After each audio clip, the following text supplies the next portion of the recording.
the thing is not to prove that you're smarter than somebody else or that you're right and somebody else is wrong. It's just to give them the message. And when somebody's willing to listen, that's more of a success than when you are willing to beat somebody at an argument, if you know what I mean.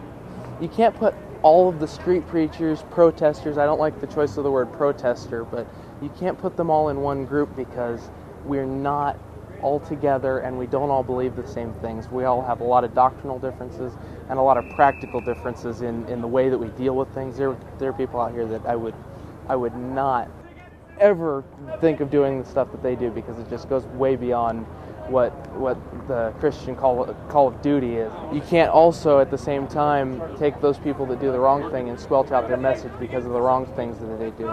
Just, you have to be careful not to put everybody in one group lump sum, I guess, is what I'd have to say. Yes, I'll just give my first name if that's all right. My name is John. Alrighty, and you're a high priest? Yes, I am a high priest in the Church of Jesus Christ of Latter-day Saints. 2 years ago, I was in General Conference in the building behind me here, and I had come out after one of the sessions. I noticed the one street preacher down in the middle of the block who's here this time. His name is Reuben. And I noticed that some of our younger people were spitting on him.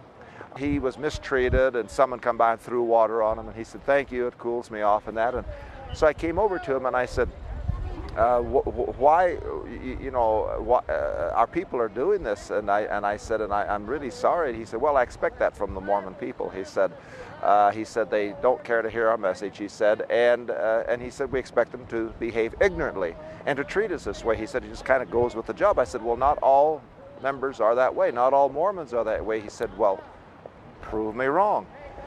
But what I did was I did something unusual. I said, when you get done here this evening, I said, I'd like to invite you and the other street preachers to go with me to dinner. So from that first dinner, if you will, came an unusual friendship.